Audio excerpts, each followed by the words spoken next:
back in from break. If you'd all grab the rest of your coffee, go ahead and start migrating back into your seats here. We're getting ready to go ahead and bring Travis Wright up on the stage here pretty quickly. So while we're waiting and while we're getting everybody back in their seats, let me make a couple of quick, one logistical announcement and one remote announcement. So logistically, for the folks here that have batteries on laptops that are beginning to get a little bit less than where you need them to be at this point in time, we're going to be setting up a charging station in the back, put a bunch of power cords back there and the rest of it, so you can at least put your laptops back there, get them recharged up if you need for that time frame. So that's locally here for our Irving location. Of course, that doesn't impact any of our folks that are on via the web at this point in time. But speaking of our people that are on the web right now, let me go ahead and call out the sleepy crew in Atlanta. All right, the Atlanta user group. Guys, wake up. Come on. I didn't send anything down there to Marcus to throw at y'all, but you got to be able to wake up and keep rolling with it. It is no earlier there than it is anywhere else in the rest of the world, okay? All right. So with that said and done, let me go ahead and introduce Mr. Travis Wright here. So let me tell you a couple things about him first. So first off, who he is to the folks that you're seeing here today. So we've got several cloud and data center management MVPs that are in the group here today. Some of them are presenting, some of them are in the audience. We've got a configuration manager MVP in the group and the rest of it. Well, Travis is, if I had a Microsoft boss, he would be my Microsoft boss. He is our product group MVP lead. He's the one who helps coordinate our communication between us and our feedback to the product group and the rest of it. He does an invaluable job associated with that. He has a great history with System Center Operations Manager, rolled from System Center Operations Manager over into Service Manager. And he is now responsible not only for the Cloud and Data Center MVPs, but I understand also server and a couple of other areas now as well. Before we start that, Amelia, do we have a giveaway? What have we got? Well, we actually have 3 very snazzy Star Wars bobbleheads. So, if your ticket number is 209047. 209047. Anybody? All right. That person just lost their chance at a bobblehead.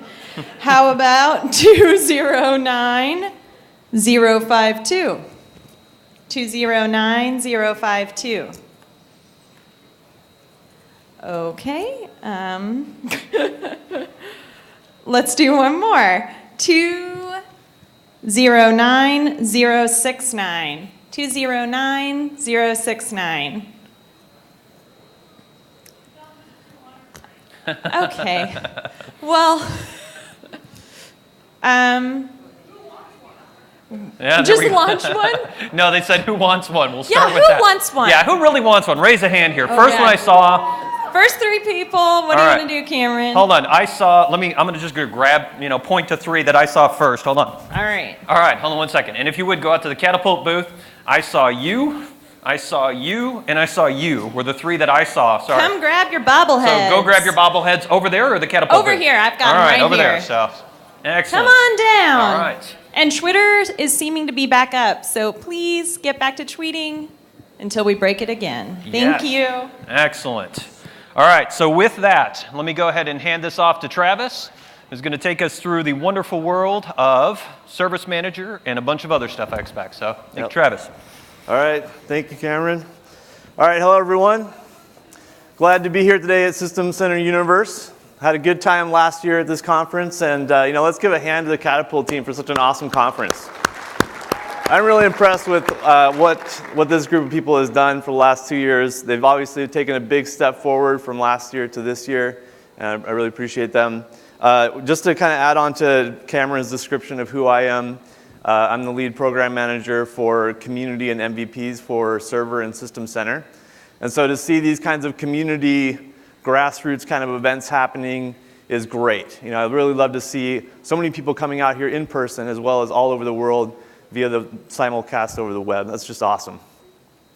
So let's just go ahead and dive right into System Center reporting here. I feel like the sessions we've had so far today, they're sort of like a overview level of presentation. This time we're going to go way down into the wormhole of developing and extending Service Manager to do System Center reporting. We're going to go really, really deep. So stay with me here, and hopefully you'll learn a lot as we go along. So today I want to cover off just a quick overview of System Center data warehouse and reporting, just so that everyone is level set on what the capabilities are around the data warehouse and reporting. And then we'll go into modeling the database extensions and the DW extensions in Service Manager. And then we'll go through and actually extend the data warehouse in a demo. And I'll show you how to do some kind of advanced reporting techniques that you'll probably want to use. And we have lots of demos along the way. So I'm going to dive right in. There's no way that I can cover all of the things you need to know about data warehousing and reporting in an hour.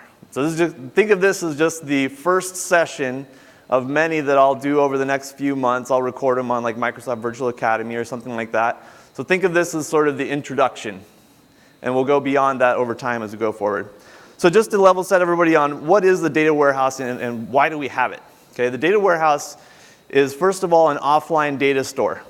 So we don't want to have a whole lot of data in our online data store, or in this case, the Service Manager's CMDB database, because that'll just clutter up the database and make the performance not very good. So we want to have the data stored offline.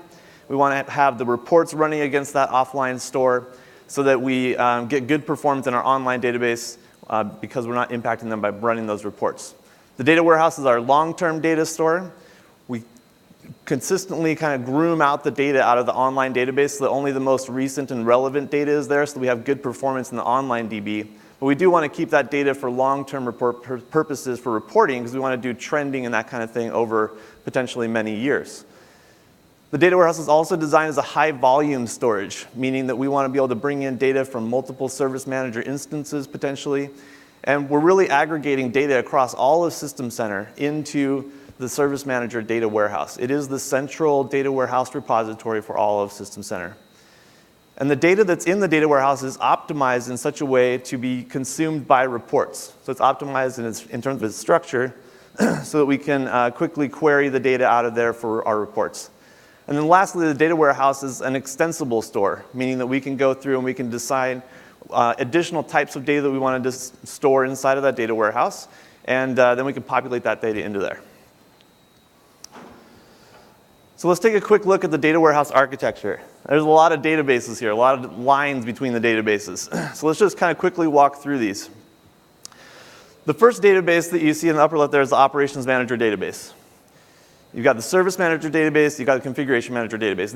You can think of these as the online databases. Out of the box, we provide connectors from Operations Manager to Service Manager to bring in configuration items. So this is things like computers, websites, databases, all these things that Operations Manager discovers and monitors. And we can also bring alerts into the Service Manager database as incidents. We also provide a connector from Configuration Manager into Service Manager, and that'll bring in your computers, the software on those computers, the updates on those computers, the hardware, mobile devices, and so on, and bring that all into one place in the CMDB. The Service Manager database also can be populated from Virtual Machine Manager, Active Directory, and Orchestrator via connectors that we provide out of the box. We then have a job, a data warehouse job, which extracts data out of that Service Manager database and loads it into the DW staging and config database. And that happens every 5 minutes. We also have connectors that bring data directly from the Operations Manager database and the Configuration Manager database to the DW staging and config database. So in the case of Operations Manager, we bring alerts into the DW staging and config database. And now, going forward, like in System Center 2012 SP1, we're starting to bring performance utilization data into the DW staging and config to drive the chargeback set of capabilities that we have in SP1. So we go and we grab all of the virtual machines that Virtual Machine Manager's managing, and we look at the utilization of the virtual hardware on those, the amount of RAM that's being consumed, disk space, et cetera, and we then drive the chargeback reports from that data. And that's just really the beginning of the types of data that we're going to be bringing from other parts of System Center. On the Config Manager side, we bring software update compliance data and power utilization data into the DW staging and config database. It's also possible to inject data directly into the DW staging and config database through our SDK if you want to bring in some of your own IT data that you have and you want to also bring that into the data warehouse. That data is then picked up out of one side of the DW staging config database and put into the other side. That's the extract DW job that you see there. The next job is the transform job that moves data from the DW staging config database to the DW repository database. And this is a job which will take the data in its kind of native format where it's the model-based data, if you will, and transforms it into a data format that's optimized for reporting. We then have a series of jobs called the load jobs that will take that data and it'll load it into the data mart databases. So we have one data mart that contains all the service manager data. We have another data mart that contains the ops manager data, and another data mart that contains the config manager data. Then we have another series of jobs that will process that data into cubes and store that in the DW analysis services database. Now, all of these databases can reside on separate SQL Server instances, on separate servers, or they can all run on one SQL Server if you're in like a test environment or a small production deployment. The only caveat to that is that the DW staging config and the DW repository database must be on the same SQL Server instance. Once you have all this data stored in these databases and in your DW analysis database for cubes, you can then start to consume that data. So one way that you can consume that data is using Excel. You can have Excel go directly against the views in the data mart databases, or you can have Excel hook up a pivot table to a cube inside of the DW analysis database. You can also use SQL reporting services. We provide a number of different SQL reporting services reports out of the box. You can create your own. I'll show you how to do that today. And even beyond this, you can use the rest of the Microsoft BI stack to do things like SharePoint Performance Point dashboards or Power View. I mean, this is all just Microsoft's standard BI stack. And so the possibilities are really quite broad in terms of the tool set that you can bring to use on top of this data. So let's take a quick look at the reporting stack. The reporting stack is just Microsoft's standard BI stack. Okay, SQL reporting services, Excel. You can author reports using Report Builder, Business Intelligence Design Studio, Excel. You can use SQL reporting services to schedule and deliver those reports automatically via email or onto a SharePoint document library, onto a file share. You can create what we call linked reports. So a linked report is where you take a particular report, like let's say you're looking at an incident report, and you specify some of the parameters in that report, such as I want to look at all of the incidents where the classification is printing and the time created was from the beginning of the year. And then I save that as a linked report, and I call it something like printing incidents this year. And then I can save that, and it'll go up on the SQL reporting services server, and then anybody can come along and just run that report without having to specify those parameters. And a favorite report is the same exact thing, except that it's saved for me personally, and not everybody else can see it. And the integration that we have with SharePoint just keeps getting better and better over time in the Microsoft BI stack. So you can start to use Performance Point and that kind of thing to be able to visualize the data in more interesting ways. Now, another thing that we've done here is we tried to make the reporting really easy to use in terms of consuming it. So if you go to the report viewer inside of the Service Manager console, you see that we have a custom parameter header there that is designed to be model-driven and has a bunch of custom controls in it that make it easy for you to select parameter values and that kind of thing. Okay, so let's move on. And we'll start with just an overview of the data warehouse and reporting. So if we can switch over to my demo machine here. Okay, so first we're just going to look here at the SQL Server. In my demo environment here, I just have all of my databases running in one SQL Server instance. But you can see here that I've got my Service Manager database.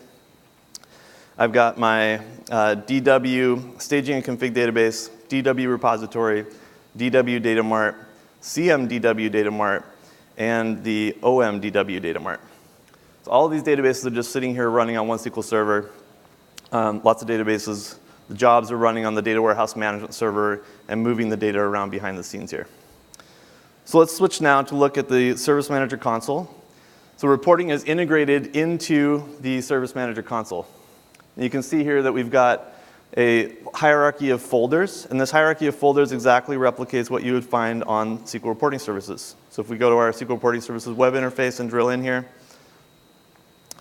we will see that we have the exact same folder hierarchy.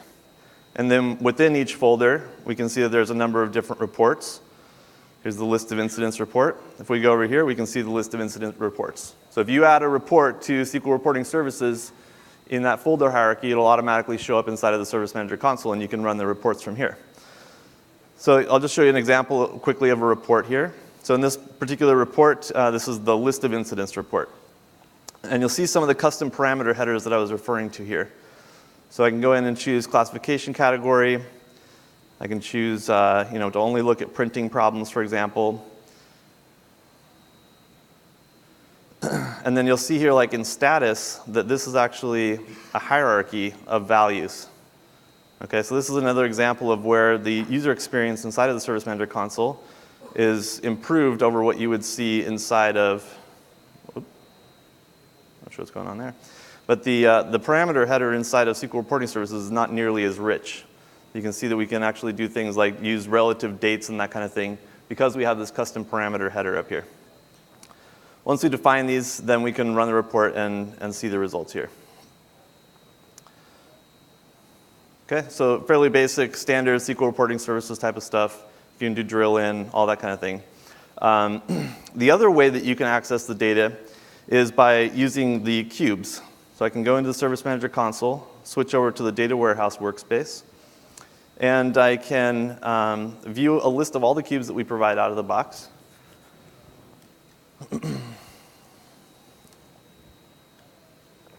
Okay, and we'll just take a quick look at the work items cube. What we allow you to do here is from the Service Manager console, you can actually launch Excel in context to that particular cube. So I'll just click Analyze Cube in Excel. This will launch Excel, drop a pivot table into the Excel workbook, and bring up the pivot table field list over here so that I can start to add data into it. So the first thing you want to do when you do this is you want to pick a measure, which is one of these things that has the sigma sign in front of it, that you want to add into the list here, so into the pivot table. So the first thing I'm going to do is I'm just going to start with adding in the incident dim count. Okay, so what this tells me is the number of incidents that I have in the data warehouse. I have a whopping 14 right now. Once I have that, then I can start to slice and dice the data by interesting values. So for example, let's say I wanted to slice this by the incident status. Let's see if we can find that here. So you can see there's lots of different data that we can drop into here. So here I'll just do incident impact. Okay, so I'm just going to add in impact, and you can see that it'll slice all the data for me, and I can see the number of incidents that I have by impact. And I can keep adding values here. Like let's say I wanted to look at it by incident source. I can just keep adding in things here and slice and dice the data. So you can see that I had one high impact console created incident here. Okay. Now, we also have KPIs. So let me scroll back up here to our KPI area. This is a KPI that I added. And I'm just going to expand this out here. And we'll add in the value here. And so we can see this is the number of incidents that were escalated. Okay, so in the low category here, we had 10 incidents that were escalated. In the high impact, we had 1. And then we can actually include in here what our goal is. So our goal is to have 10% of our incidents be escalated. So in this case, this is the count of incidents. This is the percentage of incidents that were escalated. So here you can see within the low category, we had 30% of our incidents were escalated. Our goal is to be at 10% though. And then we can add in our status indicator column. And the status indicator column tells us that in this case, our goal is 10%, but the green level indicator is actually at 30%. So in this particular case, because we have exactly 30, we're good. If we had more than 30%, it would have a yellow or a red indicator. So you can see that you can quickly create KPIs, dashboards, that kind of thing using Excel. You can save these workbooks onto a file share, and they will show up here inside of the Service Manager console underneath the reporting workspace in this analysis library. You can have that file share also be a SharePoint document library if you want, so people can go to the SharePoint document library to access these Excel workbooks. The Excel workbooks can be analyzed offline. If they can connect to the cube, they'll get the most recent data. If they can't, then they have a cache set of data they can work off of, so you can analyze the data on the plane. That's what everybody does, right? You analyze your incident management data on the plane. All right, so let's go back to the slides. Hopefully that just gives you a taste of what you can do around reporting in Service Manager. Okay, now we're going to get into how do we extend the data warehouse. The first thing you have to do is understand data modeling in System Center. We have the exact same data model infrastructure in Operations Manager and Service Manager. So whatever you learn here today about Service Manager also applies to Ops Manager. The first thing you need to know is just a few terms. So the first term is class. A class is a kind of thing that you manage. So example would be like a computer or a user. And it roughly equates to a table in a database. The next thing you need to know is a property. A property is an aspect of that class. So for example, a computer has an operating system version, it has a name, it has an IP address, and so on. And that roughly equates to a column in a table. And then we have a relationship type. A relationship type defines how one class is related to another. So for example, a computer has a primary user. That relates the computer class to the user class. An object is an instance of a class. So for example, mycomputer.contoso.com. That particular computer is an object of the computer class. And the last thing is a relationship. And a relationship is an instance of a relationship type. So for example, the fact that mycomputer.contoso.com is related to Travis Wright, that's a relationship instance. Okay? So let's dig in on these a little bit deeper. So a class derives from a base class. That means that the class that you're defining will inherit all of the properties and relationship types that are defined on all of the classes that it derives from. Classes can have 0 to n properties on them, and they can have 0 to n relationship types. I'm going to fly through this stuff. Hopefully some of you already know this. Okay, properties have a data type. They can be, for example, an integer or a string or a list. Properties can be required or not required. You can specify validation rules on them. They can have a default value. And one thing that we're going to especially look at today is the idea of an enumeration or list data type property. And this is a special data type property that's commonly used in Service Manager, which controls the data input for particular properties such that the user has to select from a predefined list of values. So an example here would be the incident classification. We want the user to choose from values such as printing incident, website access, emails down, whatever, some predefined list. We don't want them to type in that kind of thing. We want them to choose from a list so that we can categorize it.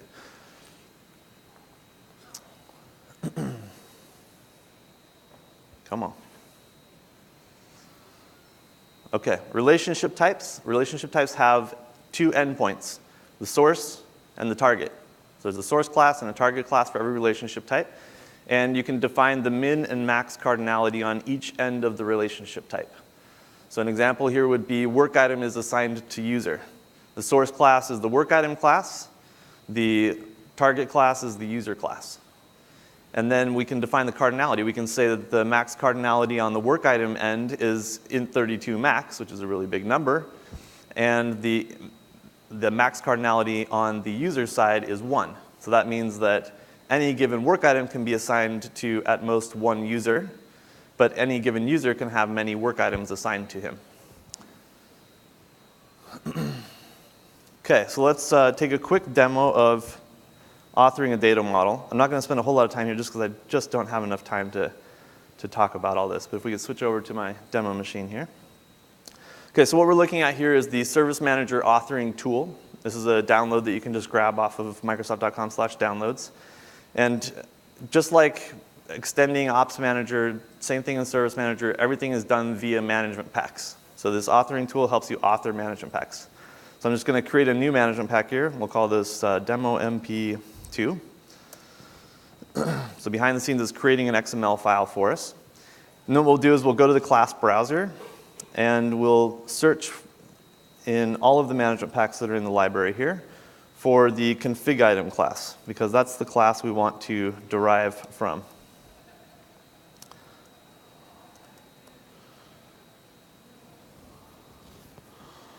Okay, so just scroll down here. Here's our configuration item class. So the configuration item class is the base class for basically anything that you manage. So we're just going to hit view, and this will bring up the configuration item class in the context of the system library management pack that it's in. You can see that here. You can see the properties that are defined on it. I right-click on this class, choose extend, indicate that I want to store this in the management pack that we just created. Oh, sorry, not extend. Inherit from this class. Okay, and we'll give our class a name. In this case, we're going to do a demo of managing coffee machines. Okay, and then we can give our class a display name. And we can see that our new class has inherited all of the properties and relationships that are defined at the config item level, such as asset status, config item references, location, notes, et cetera. These are kind of generic properties and relationships, and then we can start to create our own custom properties. So I could add here, for example, a property called serial number. Okay, I'm not going to keep going here, but you get the idea. You just add properties and relationships in the Service Manager authoring tool. You save the management pack, you seal it, you import it into Service Manager, and it extends the database schema to be able to store these additional types of objects, in this case, a coffee machine. Now you can see the management pack XML that's been created here behind the scenes. So this is our new class that's been defined, coffee machine. This is one I've pre-created before, right? So you've got the coffee machine class here. We've got a location property, which is a string, serial number is a string, model is a string, and then we have the manufacturer property, which is an enumeration data type property. And you can see down here, we've got our root enumeration and then some enumeration values. So we've got some different manufacturers called Coffee Masters, Brew Boss, Acme Coffee Company, et cetera. And then we have a filter status property as well. And the filter status has some values here, such as no filter, fresh, and needs replacement. So this is how we extend the data model to be able to store additional types of data in the database. So let's go back to the slides now, and we'll talk about how to extend the data warehouse part of things. So again, with the data warehouse, there's a few concepts that we need to learn. So first of all is that the data warehouse is designed as like a typical data warehouse. This is like a true data warehouse. And it's designed using a star schema data model. And what that basically means is that we have tables organized in a star, if you will. So you can see over here on the right that we have a fact table, and surrounding it we have some dimension tables. Dimension tables represent classes, and facts represent relationships between those classes, typically. And this new data model makes it easier to consume the data from a reporting perspective, because if you were to try to consume the class model that we have in the Service Manager database and the Operations Manager database, that's pretty complicated. We ship about 500 classes out of the box, and I don't even know how many relationship types. And we flatten that fairly complex model from 500 classes down to about 60 semantic dimensions. So it makes the data much more easily consumable because you're dealing with kind of a flatter hierarchy of data. Okay, so let's talk about each of these concepts in a little bit more detail. I'm wondering if the clicker is still working here. Okay, so just one thing to note is you can have many facts, you can have many dimensions, you can extend the dimensions, and you can have relationships between facts that span across dimensions. So you can get pretty complex in this stuff. You can take the model that we provide out of the box, and you can extend that to add your own dimensions. You can extend the dimensions that we provide out of the box. You can add your own facts. It's all designed to be extensible. So let's talk about a dimension. A dimension is equivalent to a class, and it targets a class. So you can see here on this XML example that I've got that it's got a target attribute on it, and that points to the system work item incident class. And so basically what this means is that I've defined this dimension, and it targets the incident class, and so any object of the incident class will flow in to be an object in the incident dimension in the data warehouse. Now there's one important attribute when you define a dimension that you have to keep in mind, and that's the hierarchy support attribute. The hierarchy support attribute lets you define what type of data should be stored in that dimension. So I have three options. The first option is the exact option. The exact option allows me to specify exactly which properties from the incident class I want to include in the dimension. The include extended class properties allows me to say any property that is added to the incident class I also want to include in the dimension. So I start with all the properties that are defined on incident class out of the box. I'm going to include all of those in the incident dimension. And then if somebody comes along and adds a property to the incident class, that'll also automatically be added into the dimension. The third option is the include derived class properties. And this one's a little trickier. What this basically says is, okay, let's say I have a work item class, and it's the base class for incident, change request, and so on. And then I have a work item dimension. Well, now if somebody comes along and they extend, let's say, the incident class and adds a new property called cost center or something like that, I can choose that I want to include include derived class properties in my dimension. So that way, that new cost center property that was added to the incident dimension, because it's a child of the work item class, will now also be included on the work item dimension. Okay, next thing is outriggers. Outriggers are equivalent to enumerations. Okay, so we were just talking about those enumeration data type properties. An outrigger allows me to store those values in the list as a table in the data warehouse. It's called an outrigger. So when I define an outrigger, I simply point to the property that I want to include, and it goes and grabs all of the list values for that particular property and stores them in the data warehouse so they're available for reporting. And we'll see that here in just a second. Okay, and then there's facts, and there's two different kinds of facts. The first one is a relationship fact. A relationship fact points at a relationship type, and it says, this is now a fact. The fact that an incident is assigned to Bob is a fact. And we're going to store that in the database as a relationship fact. Okay, so when we define a relationship fact, we just simply point at the relationship type. You see that down here where we've got the relationship element, and it points to that relationship type. And it's pretty basic. We point at that fact, and it's now included in the data warehouse, that particular relationship type. The other type of fact that's commonly used is a status duration fact. And so this allows us to keep track of how long a particular object had a property value for like a period of time. So let's say, for example, I have the incident class. It has a property on it called status. Status is an enumeration data type property. It has certain values like active, pending, resolved, closed. And I want to keep track of how long an incident spent in the active status, how long it spent in the resolved status, and so on. I use the incident status duration fact to be able to track that kind of thing. Okay, so we can keep track of that type of thing as a fact as well. Okay, the next thing is now we get into defining cubes. So everything that we've been doing so far is just data warehouse extensions, dimensions, facts, outriggers, etc. Now we're going to define a cube. So what normally the way you create a cube is you go into SQL Management Studio and you do a bunch of magic over there on the analysis services side, and it requires a lot of really specialized knowledge how to do that. Well, in our situation, we allow cubes to be done declaratively. So you declare a cube in a management pack in XML, and we'll take care of provisioning that cube. We'll take care of processing data into that cube automatically for you. And as things change in the data model, depending upon how you've defined everything, we'll automatically keep the shape of that cube up to date. And you do all that just by declaring it in this management pack. And this also enables our ISV partners to include cubes in their management packs that they ship for things like asset management, for example.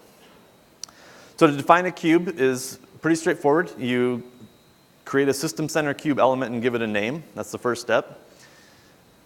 And then you Then you define a measure group. And a measure group points at a relationship fact that you've already created. And so when we look at a relationship fact, that's based on a relationship type. We go and we bring in everything that's related to that. So let's say that I had a relationship fact of incident about coffee machine. Well, if I include that relationship fact as a measure group in my cube, I'm going to go and get that fact, the fact of a coffee machine being related to an incident. I'm going to grab the incident dimension. I'm going to grab the coffee machine dimension. I'm going to grab all the outriggers that are related to that. So I'm going to grab, for example, the incident status outrigger and include that in the cube as well. So all that just kind of happens automatically behind the scenes. We traverse over the data model and figure out exactly what needs to be included in the cube just by you pointing us at a particular fact. The next thing is a substitution. A substitution is a little tricky. Okay, a substitution allows you to specify that you want to substitute one dimension for another. So normally, a lot of these relationship types are defined at fairly abstract levels. Like, for example, a work item is related to a config item. Well, that's pretty abstract. At that level, we only have kind of generic, uninteresting properties like a work item title and a work item ID. What you really want is you want to have the more detailed information about the incident impact and urgency and priority and that kind of thing. And so what you can do is you can create a cube that substitutes out dimensions. So I can say, for example, I want to take out the work item dimension. I want to replace it with the incident dimension. And I also want to take out the config item dimension. I want to replace it with the computer dimension. And now I have a cube that has data that is incidents about computers. So I got more specific by using these substitutions. Okay, the next thing is a calculated measure. And here, what we do is we define a measure, which is something that we want to measure in our reports. It's a data point, if you will. And so the example here is the number of incidents that are resolved. Well, what is a resolved incident? A resolved incident you have to calculate, okay? Because it's not just status equals resolved. It also needs to include those incidents which have a status of closed. So it's resolved and closed. So to do this, I create a named measure, a named calculation. And a named calculation, I specify a particular new property that I'm going to create called incidents resolved. And it's going to be an int data type property. And then I specify some MDX, which is SQL's kind of language for calculating data. Okay, and in this case, it's just a case when statement. It says if the incident status is resolved or closed, then the value for incident resolved is 1. If it's not, then it's 0. And then the measure is just a sum of that property over the whole table. So every incident would have a value of 1 or 0, depending upon whether it's resolved or not. And then the measure is a sum of that column in the table across the whole table. So I can get a count of the number of incidents that are resolved. And then I can start and slice and dice the data. So I could, for example, come along and I could say, okay, show me the number of incidents that are resolved by classification. And that's where cubes get powerful. Okay, then we have actions. So you can declare actions in Management Pack XML. For now, we only support the drill through action. And what you're basically doing here is you're giving a hint to Microsoft's BI stack, whether it's Excel or SharePoint, how to behave when somebody double clicks on a measure value.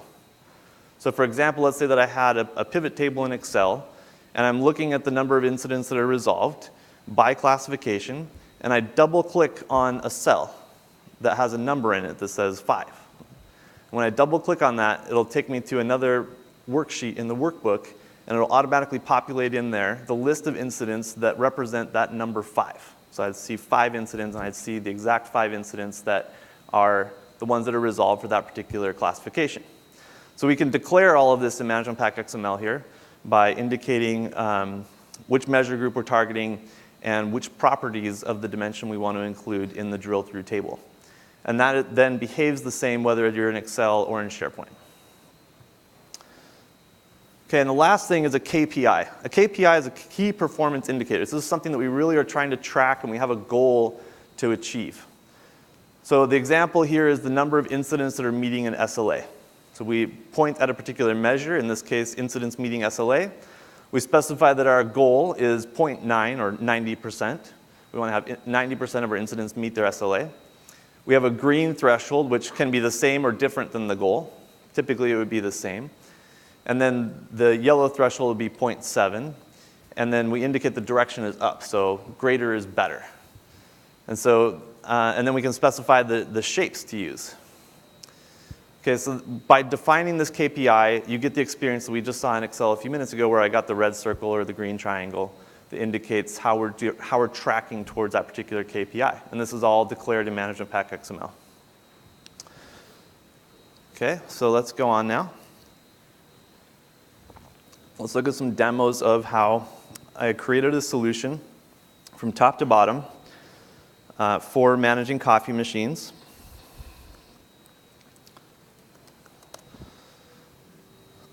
So we saw the data model earlier where we created the class type, the enumerations for the two enumeration data type properties.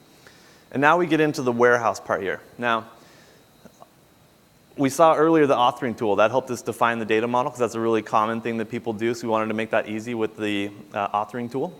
There are no tools for data warehouse extension. Nothing. Your tool is Visual Studio, Notepad, whatever your favorite XML editor is. But there is one tip that I can give you, which is to download the Management Pack Schema 2.0 XSD file that is included in the Service Manager Job Aids package. And once you create your Management Pack and you open it up in here as an XML file, if you go to up the XML menu and you go to Schemas, you can indicate that you want to use the Management Pack Schema 2.0 XSD file. You just pull down this little menu here and say use the schema. And when you do that, you will see that you start getting IntelliSense to help you do this. So I can say, for example, dimensions, and then I can type dimension. And it starts giving me hints about what I can do. Okay, so that makes it a lot easier. Definitely recommend doing that. So let's take a look at the management pack I created to manage coffee machines. The first thing we see here is the outriggers section. I created an outrigger for each of the enumeration data type properties that we had, the coffee machine manufacturer and the coffee machine filter status. To create the outrigger, I just gave it an ID, an accessibility, and then I specify the attribute, give it an ID, and then I specify the property path, which points to the coffee machine class, the filter status property. The next thing I defined is a dimension. A dimension, I gave it an ID, an accessibility. Accessibility is either public or internal, and that basically just indicates whether or not somebody else in a different management pack can reference your management pack object like a dimension or an outrigger or a fact. And then we indicate the hierarchy support that we talked about earlier here, so I'm including extended class properties, which means that anybody that comes along and extends my coffee machine class and adds a new property, that new property will be included in my dimension here. And then I point it at the target. And the target in this case is the coffee machine class that we saw up above. The next thing I added is a measure. The measure here is the total time in filter status. So this captures how much time a coffee machine spends in each filter status. So over time, I would be able to look at how much time did this coffee machine spend in the no filter status, how long did it spend in the clean filter status, and how long did it spend in the needs to be replaced status. And this measure is populated by this fact down here. So we see that we got the fact, coffee machine filter status duration fact, and this points at the outrigger that we defined above for the filter status. And then it keeps track of the start time and the end time. So over time, it keeps track of how much time it spends in each status. Okay, and then lastly, we have the relationship fact. The relationship fact points to the relationship type of work item about config item. So because coffee machine derives from config item, it picks up the work item about config item relationship type. So I can now relate incidents and change requests and problems and so on to my coffee machines. And I create a relationship fact about that based upon that abstract relationship type. Okay, so that's the data warehouse extensions. Now we can look at the cube management pack. Cubes have to be declared in a separate management pack from the dimensions and facts and that kind of thing that it is based upon. So in this particular management pack, I create the warehouse element, and then there's an extensions element. Inside of that, I declare a cube. Here's my cube. I give it an ID. I indicate my measure groups. In this case, the measure group that I want to include is based on the fact of work item about coffee machine. So what is that going to do? That's going to bring in the incident dimension, the incident dimension, the problem dimension, the change request dimension, all these different work item dimensions, all of the outriggers that are associated with the enumeration data type properties of those dimensions, and it'll bring in the coffee machine dimension and its outriggers. So just by declaring this one line of XML, I'm going to bring in a whole passel of data that can be analyzed inside of this cube. Then I created a few substitutions here. So in this case, I'm substituting in, instead of having the work item dimension, which is a fairly abstract dimension, I want to include the incident dimension, the change request dimension, the problem dimension, and the service request dimension. So I'm bringing in those very specific dimensions so that I get all of the properties on those particular dimensions and not just the abstract level properties defined at the work item level. Then I defined an action. So anytime somebody clicks on a measure that's inside of this measure group, they will drill through to a table that shows the display name, title, created date, resolved date, and priority of the incidents that represent that particular number. Okay? And then I defined a KPI. And the KPI that I defined here is coffee machines that need to have their filter replaced. And our goal is to have less than 10 of those. If we have less than 15, we're doing pretty good. If we have less than 20, we're doing okay. If it's anything more than that, then we're doing bad. And the name calculation that I had defined here looks at the filter status property. And if the filter status property is no filter or needs replacement, then we give it a 1 value. If it's otherwise, then we give it a 0. And then we sum it up, just as I was talking about with the incident resolved KPI before. Okay, and then we have a measure, and the measure consumes this named calculation. And you can see that it's a sum type here. Okay, so now we have this measure, which is the number of coffee machines that need to have their filter replaced. And then we can have a KPI around that. So that's really all it takes to define a cube. Then you seal these management packs, you import them into Service Manager.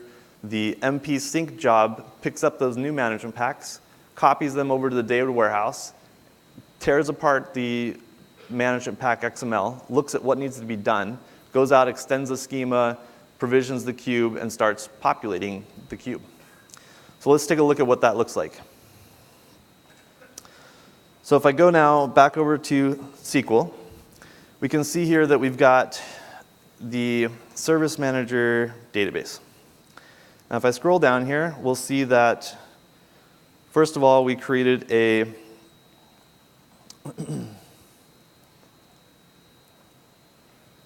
MT underscore coffee machine table.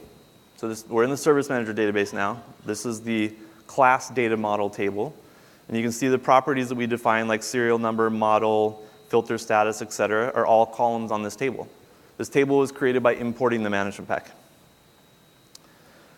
If we go up here now and we take a look, instead of at the Service Manager database, we look at the DW staging and config database, we'll see that there is an inbound schema table called MTV underscore coffee machine. And you can see that it has the same set of properties on it and more. So this is where the data comes to when it comes out of the Service Manager database and starts coming over to the data warehouse side. Its first stop is in this inbound schema MTV underscore coffee machine table. So now we'll look at the DW repository database. This is the next stop for the data as it is processed by the transform job. And we can see here that we've got the coffee machine dim. So the transformation takes it from the class data model and populates the dimensional model. So now we've got this dimension here. It's got the properties on it that are defined on the class. And so we can bring that data over into the repository database. The next part of the job picks up the data and loads it into the DW data mart database. And we can see here that we've got a coffee machine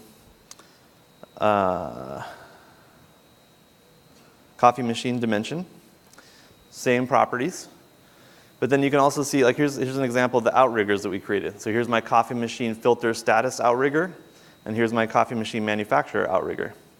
And if I select the values out of here, you can start to see, here's all the manufacturers, for example, and here's all the filter statuses. And this all just flowed automatically. I added my enumeration values into my management pack. If I add them into the Service Manager console, doesn't matter. They all just flow automatically over here to the Service Manager data warehouse databases. And here's my coffee machines. I've got about 100 of them. There's one thing I want you to notice here, which is this first row in the table has a dim key of 0, and all of these values are nulls and zeros all along here. We have to do this when we provision the table. We put in basically a null value row. So we'll see in a minute how we can exclude this null value row out of our report. Or if you want to, you can just go into SQL and delete the row. Okay, so let's take a look now at what this all looks like inside of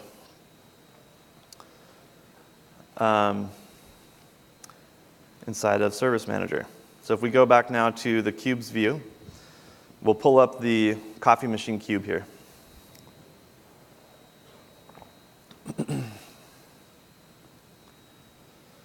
Okay, so here's the coffee machine cube that was created by my management pack. We can see that it's been processed.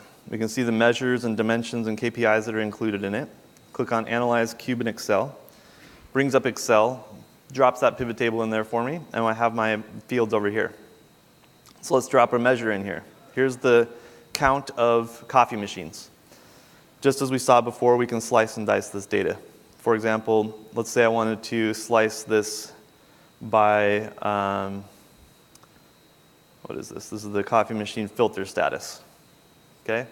Another kind of cool thing about this is I can just select this data, say insert, pie chart, boom, there we go. All right, so I can quickly create charts and that kind of thing to make my user experience more rich in terms of the visualization of it. I can go in and I can filter down this data so I can look at only certain sets of data and so on. So a very powerful way to do things here. Now, let's also, let's leave this in here. And then you can see up here that we've got our KPI of the count of work items, or count of machines that need to have their filter replaced. Okay, so we can see, not surprisingly, that the filter status fresh has 0 of them that need to have their filter replaced. 42 of them that need to be replaced, and then 26 of them don't have any filter at all. Okay, and then the other thing I'll show you here is we'll add in this work item about coffee machine count. So this is the number of incidents that are related to coffee machines. So maybe it would be more interesting, instead of looking at this by filter status, to look at this by manufacturer. So I could remove this field, and I could add in the manufacturer field. So now I can see that actually all 3 of the incidents that I have are related to Joe Maker coffee machines. Well, that's an indicator maybe to me that I don't want to have Joe Maker supplying my coffee machines anymore, because every incident that I have is about his machine. And here's where you can see the drill-in behavior. So if I double-click on this cell, you can see that it drills in that action, and it shows me the 3 incidents that are behind that number. And then the last thing I'll show you is just the KPI that we created. So we'll go up here and sorry, we already looked at the KPI, right? We did. Okay, so that's an example of what it looks like to consume this cube in Excel after we've defined everything, and you can see some of the behaviors that are driven by the things that we've defined. Now let's look at report authoring. So let's say that we're here inside of the report browser, and we click on Report Builder. This will launch the Report Builder utility that comes with SQL Server. It's a click once application, so you can run it on any machine just by clicking that button in the browser. And they provide you a wizard out of the box. So we're just going to create a new table-style report that will show us a list of our coffee machines. We're going to create a new data set. We're going to specify a new data source connection. So in this case, we're just going to connect to our SQL.contoso.com SQL server. And we'll select, in this case, the DW Data Mart database. We always want to report off of the DW Data Mart database. Or, if you need to, the Ops Manager or Config Manager Data Mart, but never off of any of the other databases. Okay, we just test this connection real quick. We're good to go. Click Next. And here it allows us to browse the schema and choose exactly what we want to include in our report. So in this case, I'll expand.dbo and resist the temptation to go to tables. Always use the views for reporting. Okay, that allows us to change the structure of the tables underneath, but keep the views the same. So that way, you sort of future-proof your reporting. So always use the views. So here we've got our list of dimensions. We're going to just choose the coffee machine dimension view. Here's all the properties that includes. Click Next. And we can choose some properties we want to include in our report. So maybe the display name, the manufacturer, the model. Let's do, and serial number. Oops.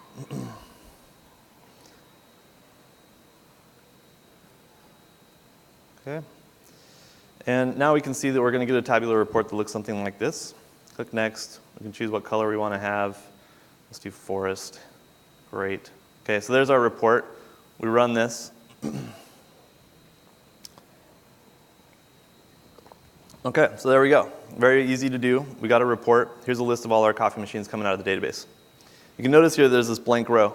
That's the null row that I was mentioning earlier in SQL.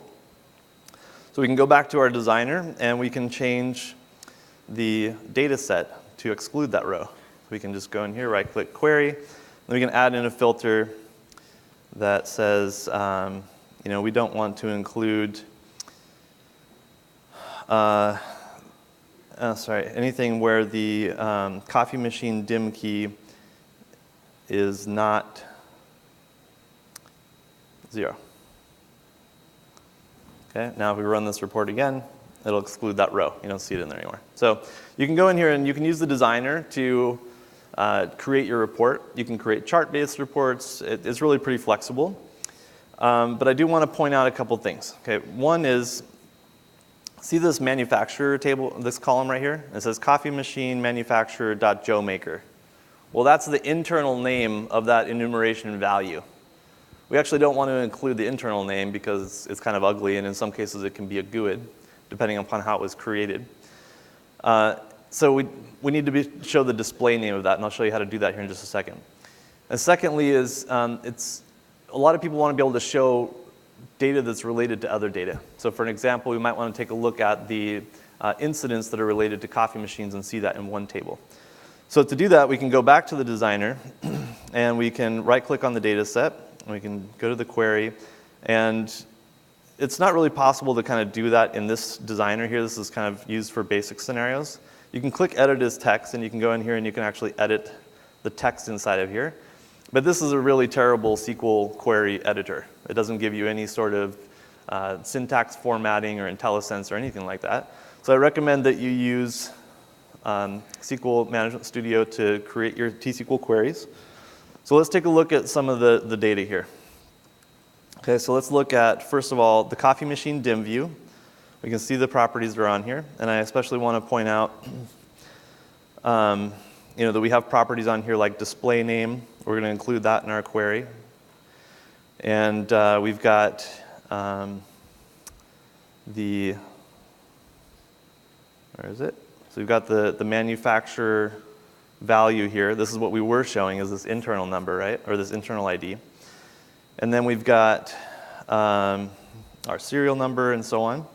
And you can see that we've got this entity dim key. This is the unique identifier for every object in any dimension. And then you've got the coffee machine dim key, which is a automatically incrementing ID for each coffee machine in this dimension. Okay, we'll see something similar on the work item dim view. You can see here you've got an entity dim key. If we were to scroll over here, you would see a work item dim key as well, right here. Okay. The same thing on incident. Okay, you got all these properties and so on. Incident classification is an outrigger. So you can see here's the incident classification value. But you'll notice that the incident classification value, this is the display name, but it's the display name in English. Okay? And we want to potentially be able to include display names for a different language if English isn't our primary language. So I'll show you how to do that as well. Okay, and then this particular table right here shows us work item about coffee machine view. So this is the relationship of work items to coffee machines. And you can see here that we have the coffee machine dim key ID. So this is the coffee machine dim key, the value that indicates the unique identifier for each coffee machine. And then the work item dim key, which is the unique identifier for a work item. And then the last thing I'll show you here is the display string dimension. I'm just going to select the top 10 values out of here. So for every enumeration value, like for example, this is the low urgency enumeration, we have a display name for each of the 20 some odd languages that we support out of the box. Okay, so if we want to be able to show the display name for something other than English, we're going to need to join into this display string dimension table and bring up that value. So here's a query that I wrote that will get the incident title, incident ID, coffee machine display name, the, what is this, DS, the display string of the classification. Okay, so if I run this query, let's look at the results first. So here's the title of the incident, the ID of the incident, the coffee machine display name of the coffee machine that's related to this incident, and the classification of the incident in the English language. If I change this to Russian and rerun this query, you'll see that it shows другие проблемы, right, which is Russian for other problems. Okay? Now, what we do to get all this data together is we have to join tables, and we join tables based upon the various dimension keys. So you can see here, for example, that I started the incident dimension, and I join in the work item dimension based upon the incident entity dim key equaling the work item work item entity dim key. And then I join in the work item about coffee machine view. So this allows me now to traverse over the relationship of the work item being about a coffee machine. And I join that based on the work item dim key in both tables. And then I include the coffee machine dimension by traversing over that relationship that's stored on the work item about coffee machine view table. And then we can bring in the incident classification, and we bring in the display string dimension as well, so we can pick up that display string value. So this one query teaches you a lot of very important tricks when it comes to reporting about how to traverse across relationships, how to pick up display strings for enumerations and other management pack properties. And hopefully this gives you kind of a good idea of how you can author these custom reports. So let's go back to the slides and wrap up. And as I said, this is really just the beginning. There's going to be a lot of other sessions I'll do on this topic. There are some resources that I provided in the slide deck here that will show you how to do some of the things we talked about here. I created a new TechNet wiki page that points to all the resources we already have out there, like blog posts and things like that, on how to extend the data warehouse. And there's a management pack hacking blog post out there that shows you how to export out our management packs, reverse engineer those to look at how we've created them, and that'll help you figure out how to create your own. And then definitely want to grab the Service Manager Job Aids package that has an architecture diagram in it, it has the data model diagram in it, it has the data warehouse schema diagram in it, it has the management pack schema file, et cetera. So lots of good stuff there. So I realized that this is hard stuff, I know. But it is very powerful. You look at the Microsoft BI stack combined with this data warehousing capability, and the possibilities are really endless as far as what you could do. And really, at the end of the day, it comes down to impressing your boss. If you can come up with a really impressive dashboard that consumes data across all of System Center, you're destined for promotion. So hopefully, you got sort of a good introduction into how to extend the data warehouse. And definitely watch for these sessions I'll be doing over the next few months that go into greater detail on some of these other topics. So thank you very much for coming out today, guys.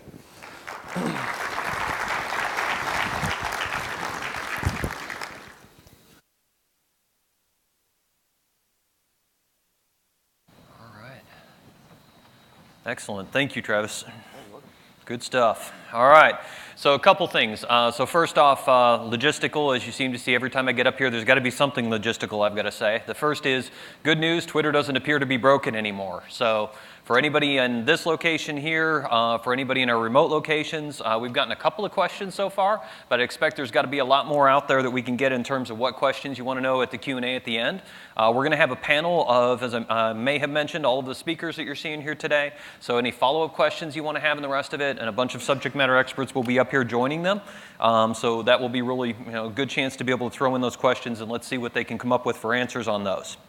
So I also wanted to do a quick shout out here for our sponsors, and also a mention for, again, locally here for the crew in Dallas and Irving and the rest of it. So we've got the vendor booths that are out here right now. They've got some great demonstration capabilities out there right now. Each one of the vendors that you're seeing here has a booth out there. Definitely go take a look at it when you get a few minutes. So a couple of other quick things then. Let's see, I wanted to get a chance to be able to introduce the crew here from Veeam. This is Chris Henley. He's going to be going through a couple of presentations related to backup in Hyper-V and monitoring VMware and Operations Manager.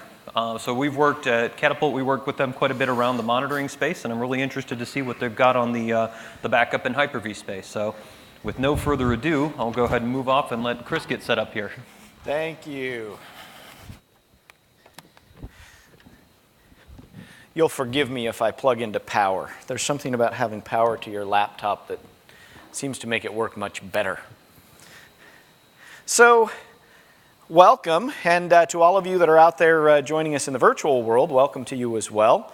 I've got members of my team that are actually participating at several of the different locations, and for those of you that are here in person, you'll have to forgive me. I'll make some shout outs to some of them during the course of the presentation, just because we've been kind of talking back and forth this morning, and they've said, hey, we've got some questions, things we want you to talk about during your presentation, and I said, okay. Why in the world would a group from Veeam be at System Center Universe? Well, we're here, frankly, because the world has changed. The old System Center tool set has emerged on the stage of a cloud platform. And it's become the mechanism that we're going to use to manage some of the key components of that cloud operating environment. The old client-server environments of the past just don't work very effectively in the cloud operating platform paradigm of today. So we start thinking about some of those key components of cloud, and we think about scalability, for example. And we talk about System Center with App Controller and how we can easily scale workloads in that virtual environment.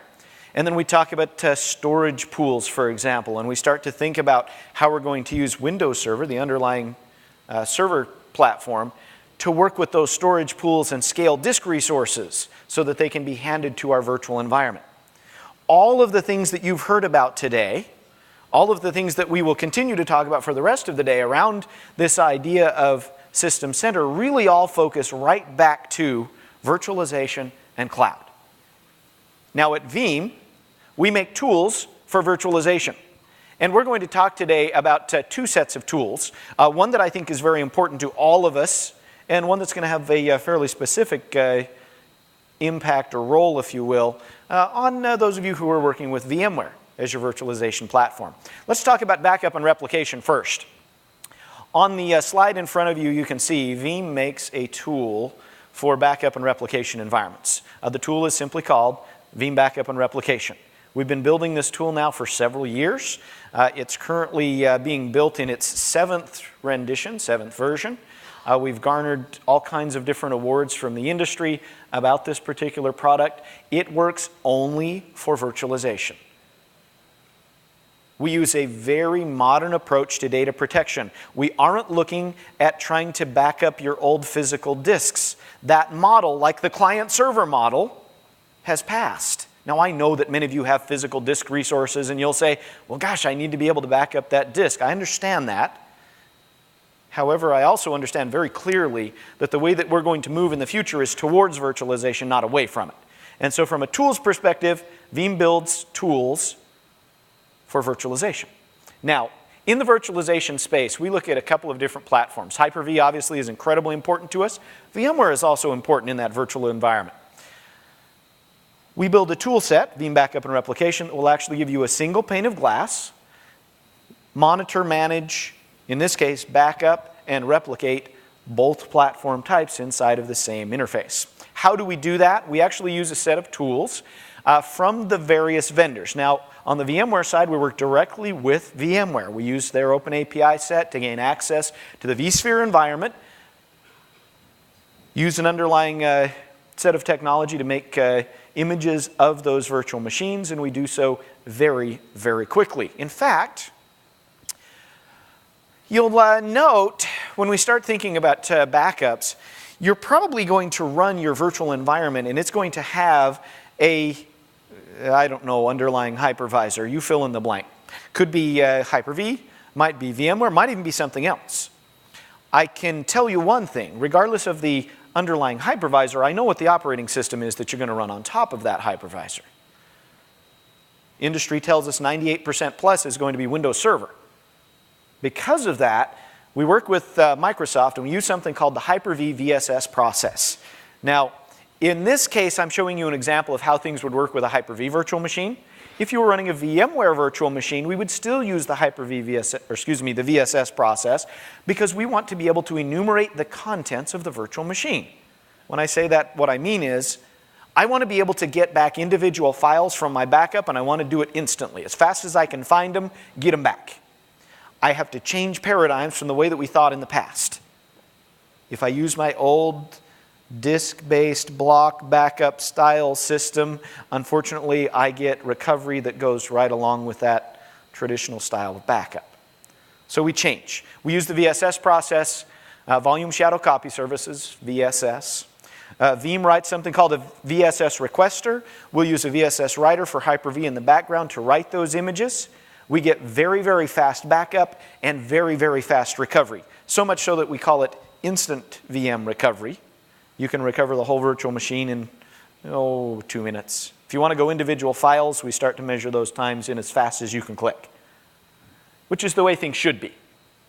Let's talk about some changes. All of you are familiar with incremental backup. We've been doing this for years and years and years, and it was incredibly effective at being the least effective method of restore.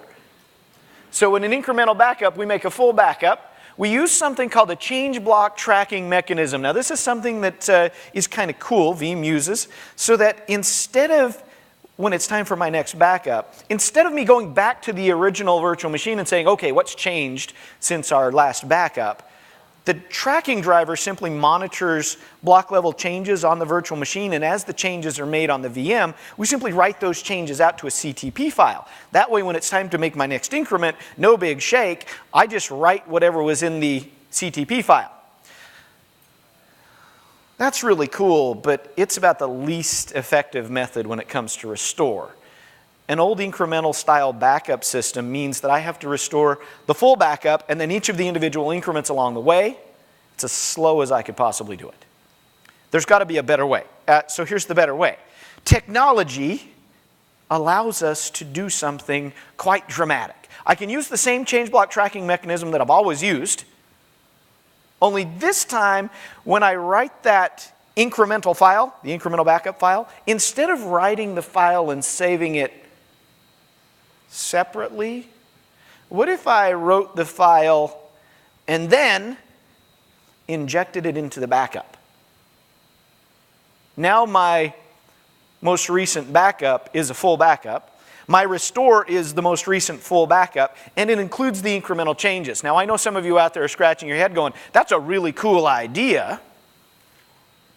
I wonder if there's more. And there is. Let me show it to you.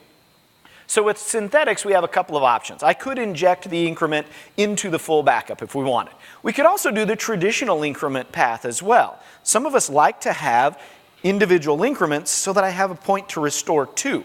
And so in this case, we could run a synthetic where we do a full backup, then we do 2 increments, and then we can do something kind of remarkably cool. We all want to have limited access to our virtual machines so that I shouldn't say that, limited overhead on our virtual machines so that they're not doing extra work unnecessarily. We want them to focus on the workload that they're supposed to be shouldering, not on doing something like backup or extraneous process. What if I took the full .vbk, the 2 increments that I've already made, and I just combined them together to make what's called a synthetic full? Now in testing, and you'll all do this, you'll find out that going back and performing an active full backup on that virtual machine versus what I get from the full.vbk plus the increments, there's no difference. So you can choose to go back if you want, do an active full backup on the virtual machine, or you can say, you know what? Let's use what I know about the backups and the backup files, combine them together and build a synthetic full backup. Cool concept. Now, when we start thinking about this idea of backup, replication, monitoring, management, as I create a synthetic full backup,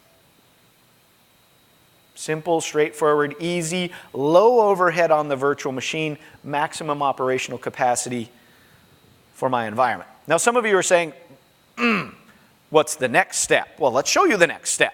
What if we switched to this way and innovated a little bit further and said instead of doing the traditional forward incremental, meaning we make a full backup and then we make increments along the way, what if I reversed the increment process? What if I said, we'll inject the increment into the full backup and then leave a trailing restore point behind, so now I can always have my full backup as the most current version, and I have a trailing set of restore points so that if the day comes, let's say it's patch Tuesday, we apply one of the patches without testing and there happens to be a problem, hey, no big shake, we've done reversed incremental, so we can actually simply go and look at the list and say, take me back to the way things were 2 restore points ago, or 1 restore point ago, and bring that back online very, very quickly. Now, we like this idea of innovating in the virtualization space. We can't just do things the way we've always done them, especially when it comes to a transition to a cloud-based environment from client-server. We have to make sure we innovate to take advantage of the technology that's actually available to us. Now, at Veeam, I know you're saying to yourselves, hey, what does this have to do with System Center? And I promise we're getting there. At Veeam, we build a tool called Veeam Backup Free Edition. It's fast, easy to use, and affordable. Pretty darn powerful too, for that matter. I'll show you a demonstration of it here in just a couple of minutes. The tool, among other things, allows me to take my running virtual machine, point Veeam zip at it. Now, you've used WinZip. You know when we talk WinZip, we're taking a group of files, compressing them into an archive. Here we're going to take a group of files called the virtual machine, compress them, deduplicate them, store them as an archive, and we'll do it while the virtual machine is still running. And then give you the capability to recover files from within the virtual machine, files associated with the virtual machine, so maybe you need to recover the XML configuration files or binary files or a snapshot or whatever associated with the VM, or the whole VM itself. Kind of cool concepts. Now we'll extend this even further beyond the traditional Veeam zip, and I'll show you fast demo of how the process works. When we think about this, let's go back there really quick. When we think about the idea behind Veeam zip, I'm a huge Hyper-V fan. If you haven't noticed, all of my demos come in Hyper-V format. I think it's the best thing since sliced bread. Love Hyper-V. In a Hyper-V environment, I've got a Hyper-V host. I can load Veeam zip onto that environment, can run on a virtual machine, physical machine, doesn't matter. We make a backup of the virtual machine, and I can restore full VM files or guest operating system. I'm a huge fan of innovation. When we talk innovation, one of the cool things that Veeam has done, our development team, looked at a API that Microsoft released for Exchange. And they said, hey, that API would allow us to use the same functionality on an Exchange database from a virtual machine backup that we'd find with a traditional VM file restore. What does that mean to you and I? Well, what it means is this free tool allows us to get instant visibility into a backup of an Exchange database, an EDB file. When a user calls up on the phone and says, hey, I had this email, I accidentally deleted it, I'd like to get it back, instead of the old way of, well, we're going to have to run an Exchange restore in order to do that, we could use a simple tool that made that, or use that API, gain access to the database, peruse the contents of the database using a file explorer, just like Windows Explorer, find the individual file in the mailbox, right-click it and say, put it back in Exchange. Oh, that's kind of cool. Now, we could do that for an individual item, for a mailbox, for an entire database. How easy is it? Let's show you how easy it is. Let's switch over, if we can, to my laptop, and we'll do a brief demonstration for you. I have this drive, my beautiful USB portable. Now, this timer says I've got about 16 minutes remaining, which is, I think, enough time for us to teach you how to do both of these processes. Let's start with the second one first.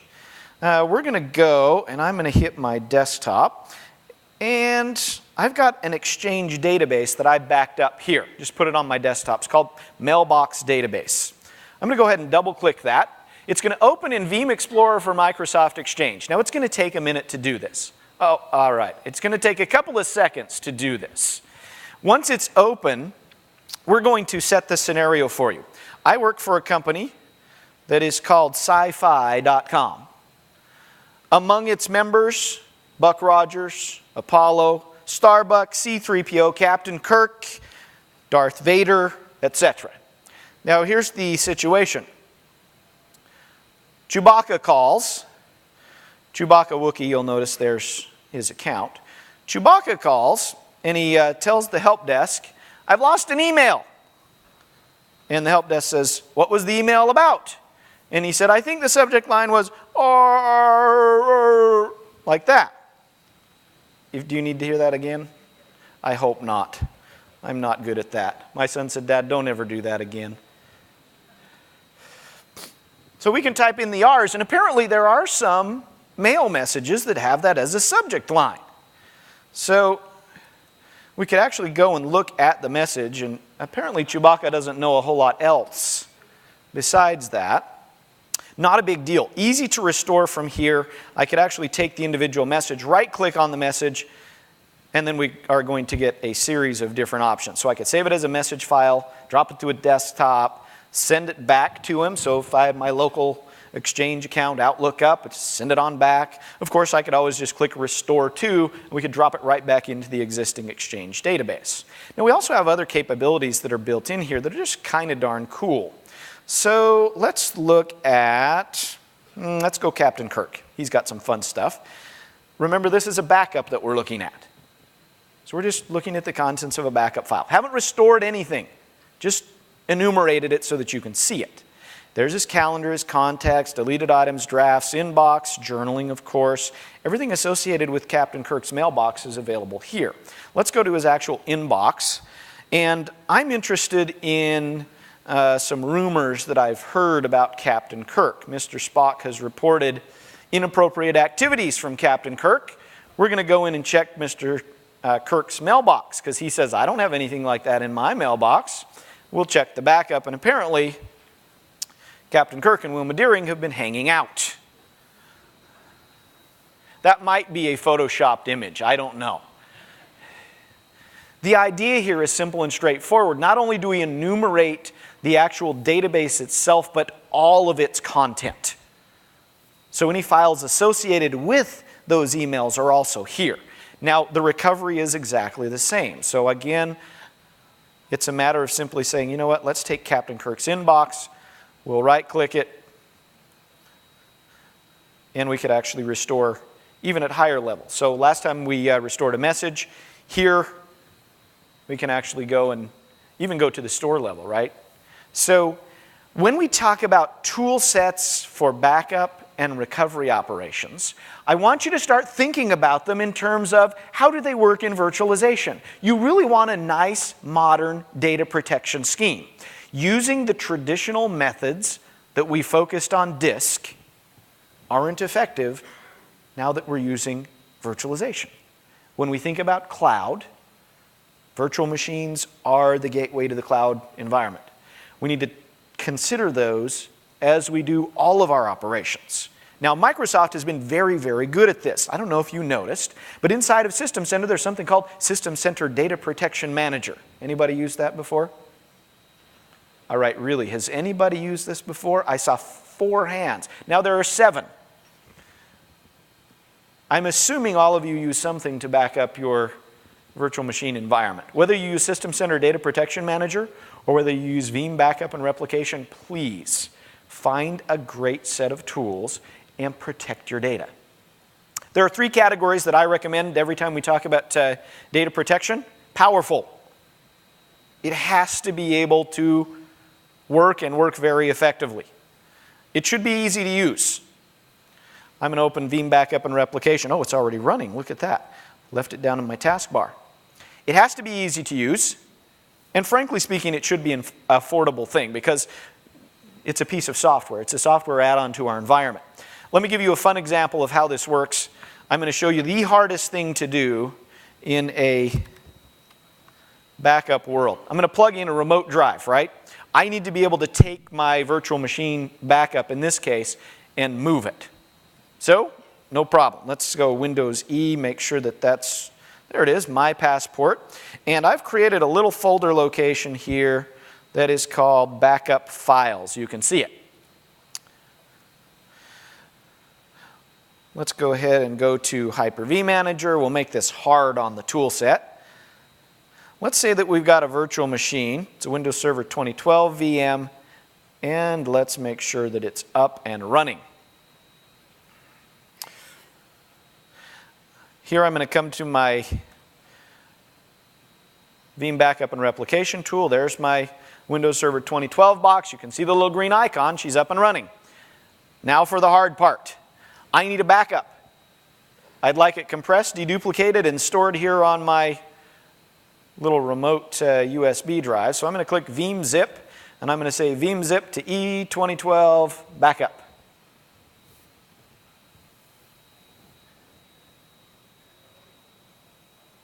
That's it. At this point, I will have to wait. And if tradition holds, this should take somewhere around 7 minutes. It's going to compress at a rate of about 2.5 to 1. So if the virtual machine, in this particular instance, happens to run 8 gigs, we expect it to come out a little less than 4 once it's done.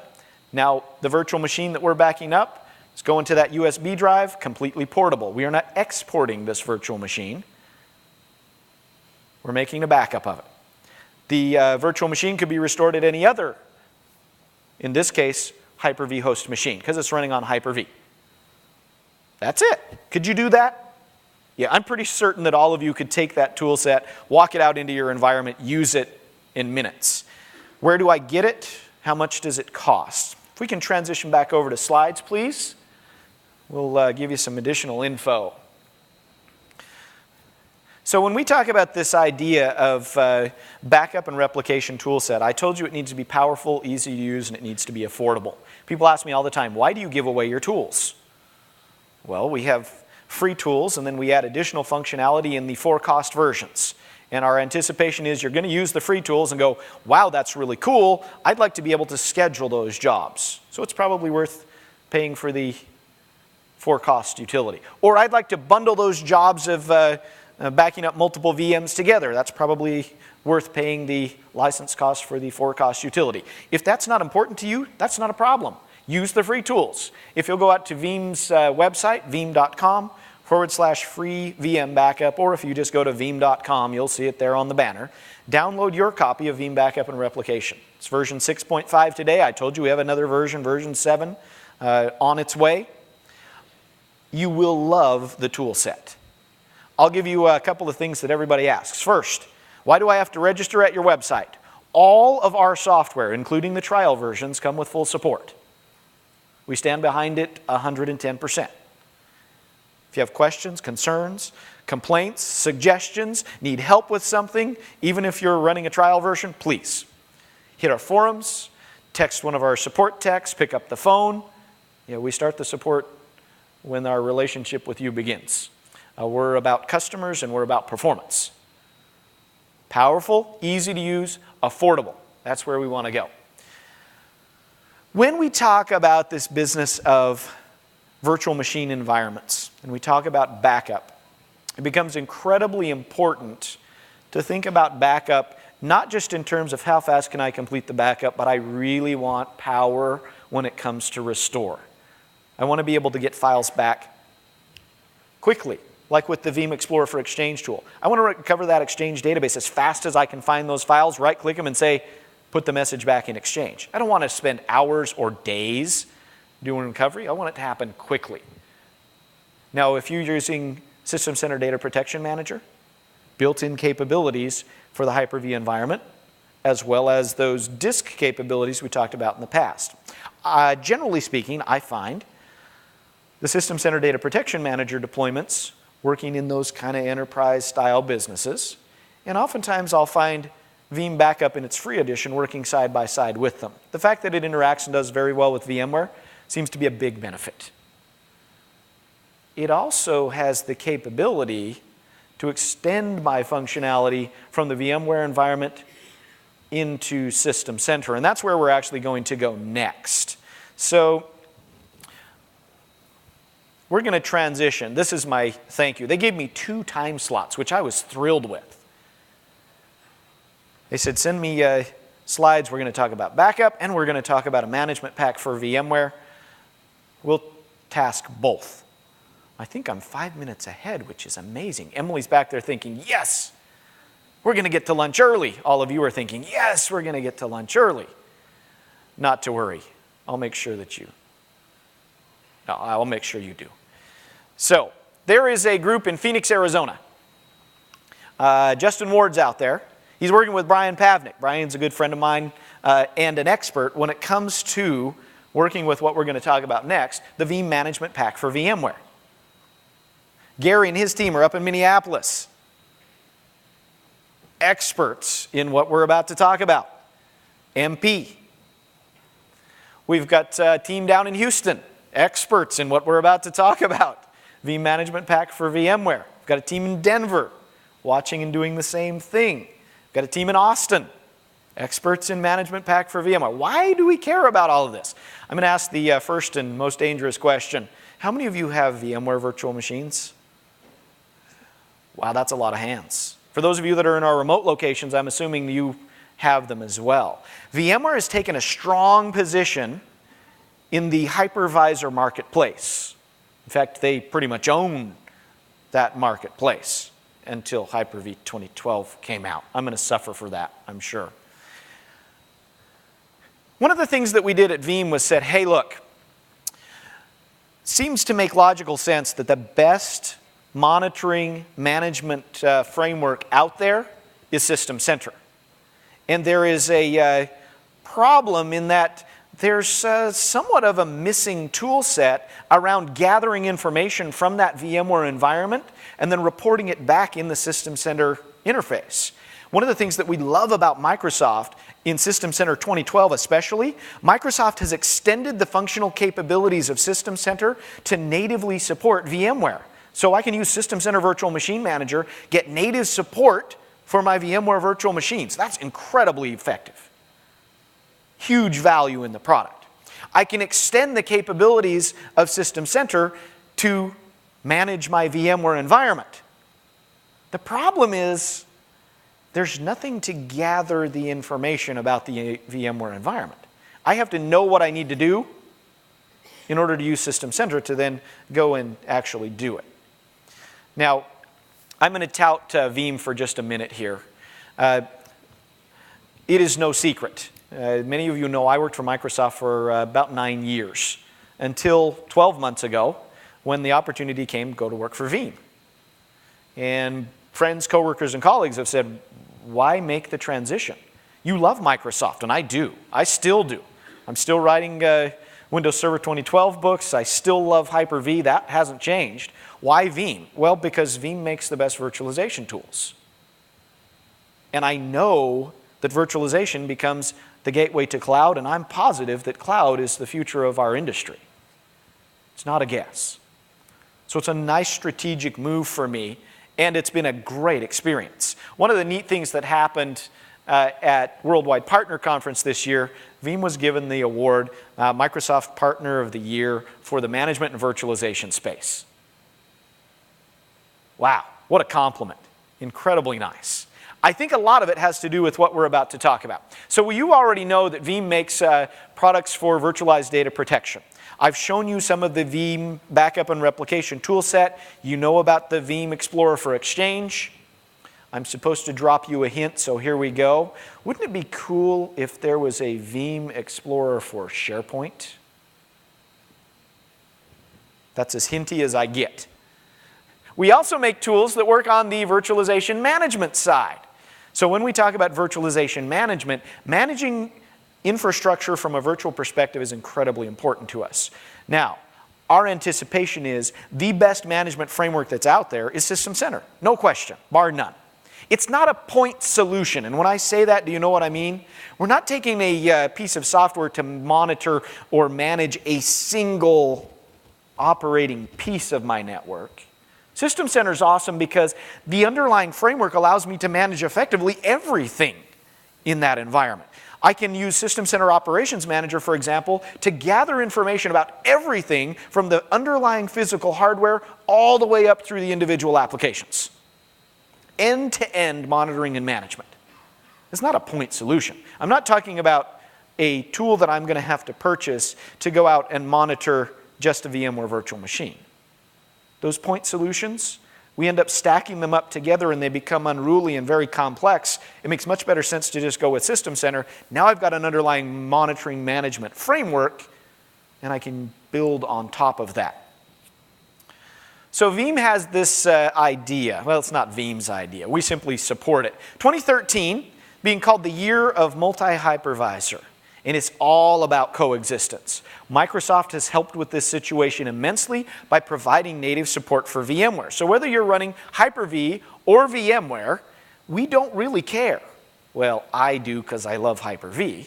But from a System Center perspective, choose the one that you like best. System Center belongs in the middle as the monitoring management framework. Now, when we think about monitoring management frameworks, System Center Operations Manager is the place where Veeam is going to fit.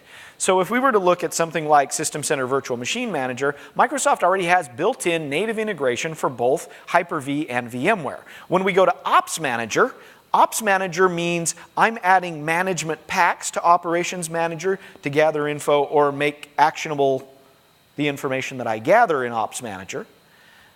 There isn't anything natively included for VMware there. And so we use Veeam's management pack, we install it, configure it with Operations Manager, and we gather an amazing amount of data from our VMware virtual environment. So VMware and Ops Manager integration, how exactly does it work? What exactly does it do? Well, we actually use VMware's recommendations, and we use something called a SIM/Smash database. So VMware vSphere collects data about hardware, hypervisor, operating system, applications. That information stored in a database, SIM/Smash database, we draw that information out and we report that information. Now, we'll actually install something called collectors. We don't install agents on the VMware side. One of the things VMware has told us over and over and over again, we don't want agents installed in our virtual machines. It means management headache for you, and it means operational headache for the virtual machine. So when you install the Veeam management pack for Ops Manager, we simply use the existing Operations Manager hooks to manage the VMs. We don't install anything on the virtual machines. System Center already has its own capability for management. We just make use of those. By snuggling nicely in between those two, we get some really dramatic opportunities in terms of the way we view data, the way we collect data, and then the way that we execute on the information that we collect. Now, you'll notice from a scale perspective, this solution will scale from the very, very small environment to the very, very huge environment. It's all centrally managed, and there is built-in fault tolerance to the setup. So we use this concept of a collector, and we simply add collectors as you need. So collectors are going to gather data from the databases on the vCenter servers. That data is then going to be reported up to System Center Operations Manager, where you will view it. Now let's say, for instance, that we've got a pair of vCenter servers and they're reporting information to a single collector and that collector happens to fail. Not a problem. Built-in fault tolerance with high availability, the workloads will simply fail over to our associated other collectors and we'll continue operations. Cool concept and easy for us to work. There's this small company called GameStop. Huge kudos to Brian in Phoenix again. Shout out to him. He's the one who taught me about this company. So GameStop, small video game retailer, a couple of outlets around the world. GameStop's got a problem. They've got a VMware environment, thousands of virtual machines. They're using System Center. Their process for working through challenges with VMware virtual machines is very reactive, meaning they get a call, virtual machine's down. Then we have to figure out why it's down and get it back online. It's not the right way to work through challenges associated with virtual machines. We want to be proactive. We want to see what's going to happen, do something about it before it happens so that we don't ever get the phone call that the virtual machine's workload is no longer being supported. So GameStop implements Veeam Management Pack for System Center Operations Manager. We start to hear comments coming back from them. They start to say, wow, there's like 500 built-in alert thresholds already in place here. We installed them and we start seeing stuff come back about our VMware environment that we didn't know was actually happening. And we start planning for processes, solutions to problems that are now recognizable before they occur instead of after they happened. We love System Center for this. Let me give you some fast examples. Now, you'll have to forgive me. I recorded this so that I can talk to you, and it gives you all of the info at the same time. When you look at this, I told you we want hardware to application level support. Here's the System Center Operations Manager interface. I'm going to start drilling down. Here's one of my data centers. Here's a storage pool. I can look at, remember, processor, memory, network, and disk, the underlying hardware infrastructure. I can see problems. The traditional red, green, yellow interface that you're all familiar with is easy to access and use here. I can scroll and look at individual sensors. So for example, I might want to know what the particular operating capacity of an individual fan is on the underlying host for one of my virtual machines. So the level of detail is exceptional. I can also go to the virtual machine level. So remember, this is a virtual machine that's running in VMware. This one happens to run Windows Server, of course. I've got this one running a SharePoint server, and for some reason my users are complaining that they can't get access to this SharePoint server. I'll scroll down, I'll look inside, we'll look at IIS for a second, and apparently there's a problem with my default website. I could actually right-click and get information about this particular alert, summary, configuration, causes, and did you notice, resolutions. Now you all just watched that demonstration. You didn't even smile. Because in the back of your mind you're thinking, well yeah, isn't that how it's supposed to work? The problem is that if you're not using Management Pack for VMware, it doesn't work that way. You'd have to go out and use, by my count, 6 different tool sets, open in different windows, and be smart enough to integrate the workflow in your own mind, which is awesome if you can do it. Oh, we didn't even talk about cost yet, right? All of those tools are for-cost utilities except for the IIS manager. So our expectation, this powerful, easy-to-use, affordable expectation that we've talked about, comes about as we start talking about working with Veeam Management Pack for VMware. So let's go ahead and play through this one as well. I told you one of the things that we love about working with the Veeam Management Pack for VMware is that as I work through, I have a really strong knowledge base of information. The alerts and the reports that are generated have limited value if I can't actually make them executable.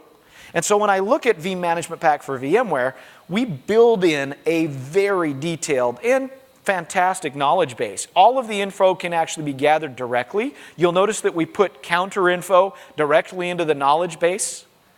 I can get summary information, I get causal information, I report back that information from local database, also external. In this case, we can actually go out and look at knowledge base articles published direct on the VMware knowledge base. We integrate all of that into the single interface. The idea is if you're using Ops Manager, why move out and use another set of tools? It should all happen inside of that single pane of glass, and does.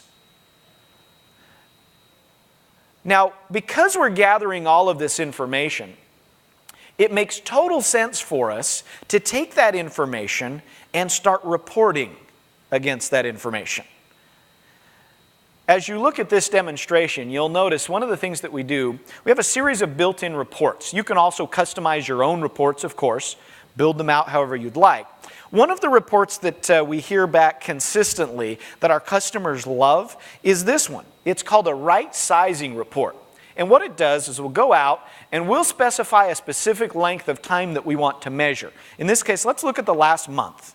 And I want to go out and show me the resources that are allocated from a CPU perspective to my virtual machines. Then I want you to show me how much CPU resources they actually used. And I want to be able to see how many virtual CPUs I could reclaim against how many are actually allocated. Do you see the value? The cost associated with running virtual machines, the functional cost, in some cases, especially when we talk about memory and CPU, those costs can be directly recuperated using something as simple as that right sizing report.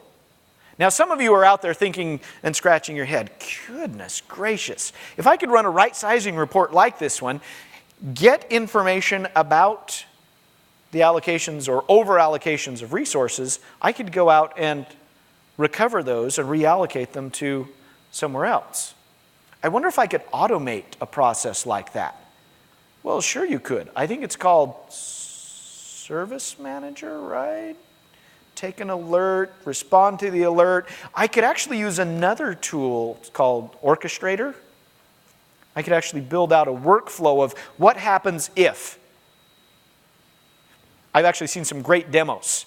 Charles Clark out of Australia, Stephen Duckert out of Belgium, some really cool demonstrations about using those tools, taking what we get from a report or from an alert, and then kicking off a workload functionality all through System Center to automate the process of recovering virtual machines, for example.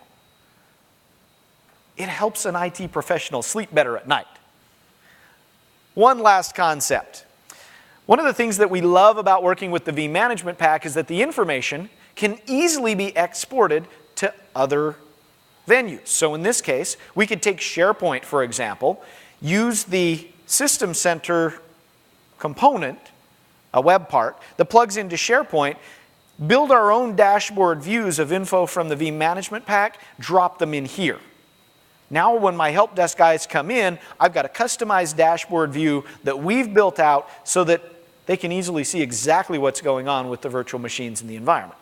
What's really nice is that this extends their functional capabilities to home. If I can have them access this information via a browser on the web, they can now sit on their couch, watch the Super Bowl, pull up the dashboard view in SharePoint and make sure that everything in our virtual machine world is running just fine. Now, the only challenge with working with SharePoint, obviously, is that it's not System Center.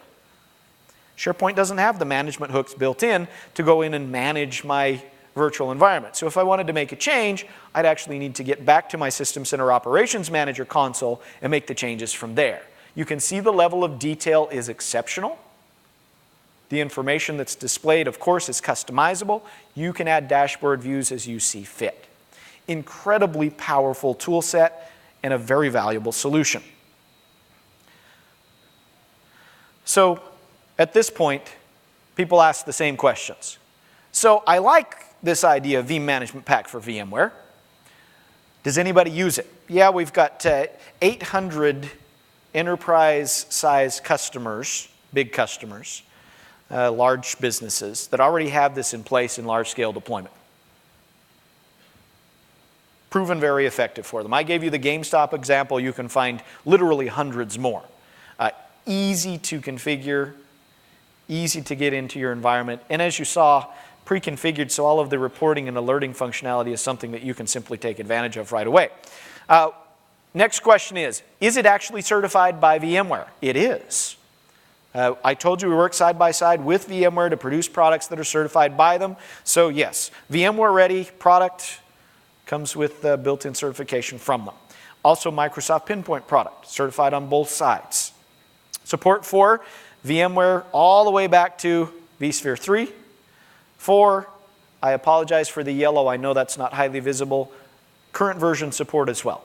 5.0 versions of VMware as well as System Center Microsoft's Windows Server 2012 with SP1. So current version support. Now, one more thing. I told you that I love Microsoft, and here's another good reason why. One of the things that we've done, we've partnered with Microsoft and said, look, we've got a lot of people out there who are running VMware in their environments. They're running System Center in their environment, and we need a way for them to get access to this resource utility, put it into their environment in operation, not just in a test lab, because it's pretty tough to do straight tests on something like a management pack. You need to know what your real world work is going to be like. And so Microsoft and Veeam now offer something called the free Management Pack 10-pack, meaning you get 10 free sockets of Veeam Management Pack. Veeam licenses all their products on a per socket basis on the host machines where they operate. So per CPU host box. If you happen to be in an environment where you have 40 CPU sockets and you want to use Veeam Veeam Management Pack in conjunction with System Center, you fill out a short form on our website, we approve you, you get 10 free sockets. That means you buy 10 less than you would have. It's a value to us because, again, just like the free versions of backup and replication, you get them into your environment, you get to use them, you get to experience them. If they have value for them, we know you're going to go out and buy the rest of the sockets. If they don't have value for you, keep the free 10 and enjoy. I feel like I'm sometimes doing a Ginsu knife commercial when I get to that point. That really is the way that we feel about it. I've told you before, Veeam stands behind our products just 110%. Now, we want to be able to realize the promise of virtualization with Veeam. We talked about virtualization as the gateway to the cloud. It's not going to go away. It's going to become more prevalent. System Center, that underlying platform to monitor, manage, operate those virtual environments in conjunction with something like the Veeam Management Pack, will allow you to do the things that you see on the slide. This is beyond just marketing. It does improve your business continuity. I don't have virtual machines that drop without my knowing. I'm not playing the quickly reply and make things work. Instead, I'm seeing things happening, anticipating them, and preventing them. It improves your scalability. It will reduce your storage costs. Compression and deduplication alone will do that. It reduces your management overhead. And last but not least, the thing that's, I think, most important, our goal as IT professionals when it comes to System Center is uptime in our network. When we start using things like System Center, the Ops Manager toolset, the Veeam Management Pack toolset, the backup and replication tools, what we're really doing is just extending the uptime functionality of our network. It makes all of us look better. As we said earlier, I'm going to be here for the rest of the afternoon. If you have questions, snag or grab me in the hall. For those of you that are out in our online audience, you can contact me at chris.henley@veeam.com. I'm more than happy to take questions from an online perspective as well. You can also, of course, find me on Twitter. @nerdylike_that is my handle. My pleasure speaking with you today. Have a fantastic rest of your afternoon and enjoy your lunch. Thank you. All right. Thank you, Chris. So first off, Veeam is our lunch sponsor today. Lunch is here. It is on the 3rd floor.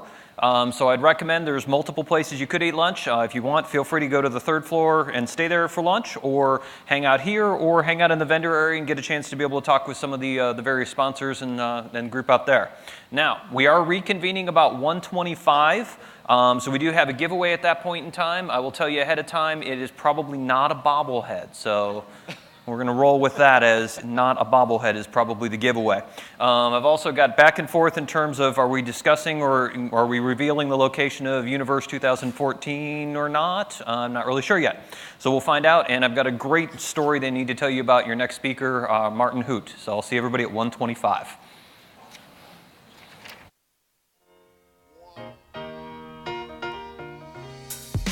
Every day it's been the same old thing on my block. You either working or you're slanging on my block.